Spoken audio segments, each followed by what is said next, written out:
G'day everybody, my name is Elliot Waters and you're listening to the Dysregulated podcast. As always, thank you for tuning in.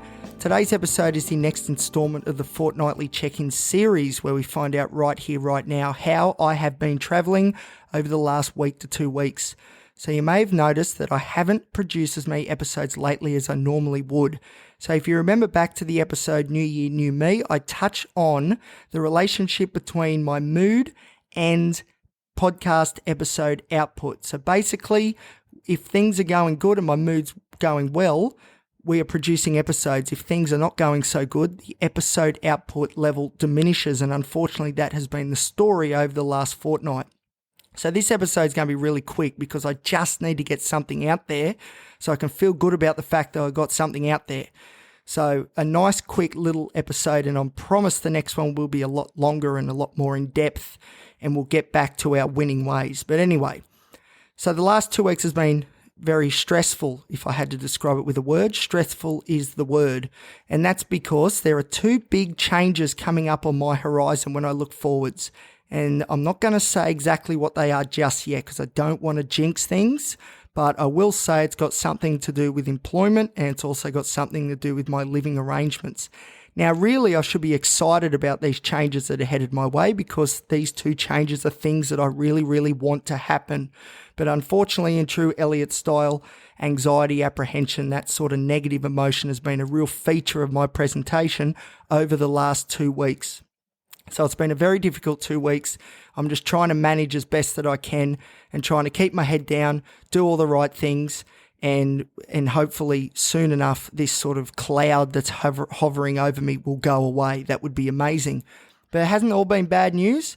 Last week I went to Port Macquarie on the mid-north coast of New South Wales and did a presentation on behalf of the Black Dog Institute to some mental health workers and volunteers from Lifeline and also an organisation called Standby Support After Suicide. And it was really, really good. A great audience of like-minded people. I love talking to people that think very similar in the way that I do. So if you're one of those listeners who was in the audience that day, a big thank you for the support on the day. Thank you for listening to the podcast. I really do appreciate it.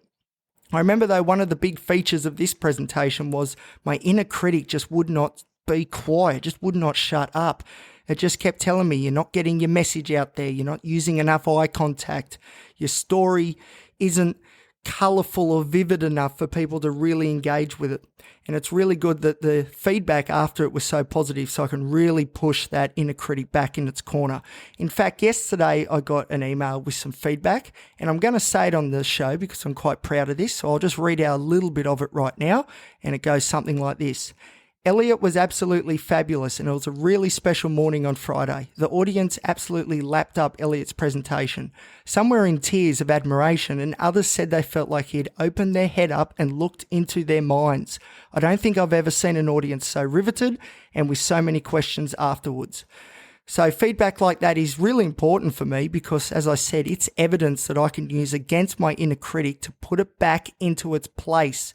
Because unfortunately lately, over the last fortnight, along with the anxiety sort of creeping up on me, the inner critic's voice has also got that little bit louder and that little bit stronger, and I really need to try and push back.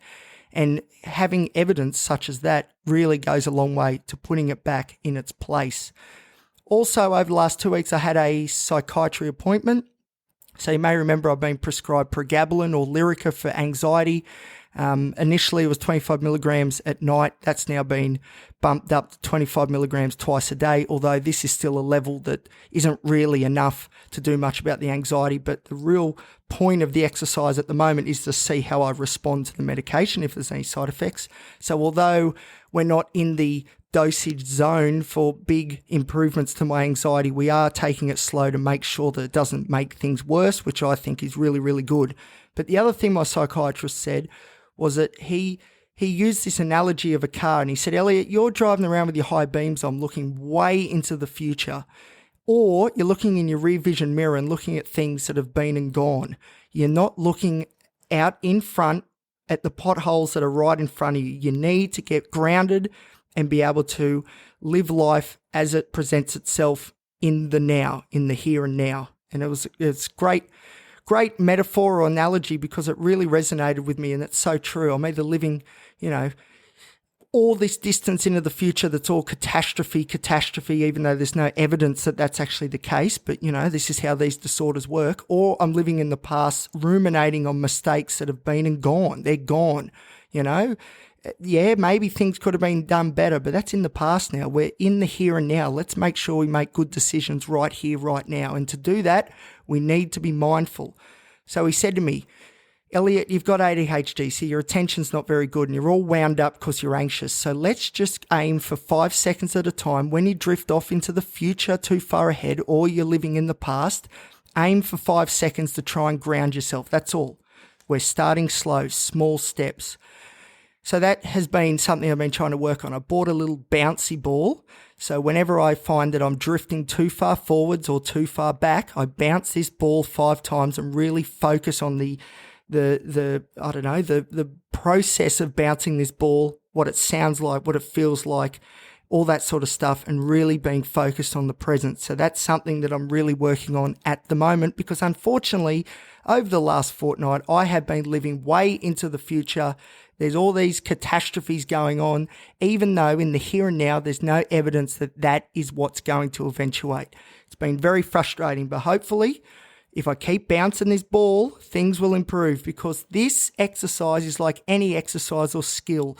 The more you do it, the better you become. And if you can get lots of these 5-second little patches throughout the day, if they start to link up, all of a sudden we're living in the here and now. We're making good decisions about what's actually in front of us, and our quality of life will improve as a result. So there you go. All right, well, that's enough for me because I really just need to get that episode out, and I've done that, so I'm very proud of that. If you were one of the people in the audience at Port Macquarie and you're now listening to the show, a big special welcome to you. Thank you for the support on the day, and thank you for supporting the podcast. I really do appreciate it.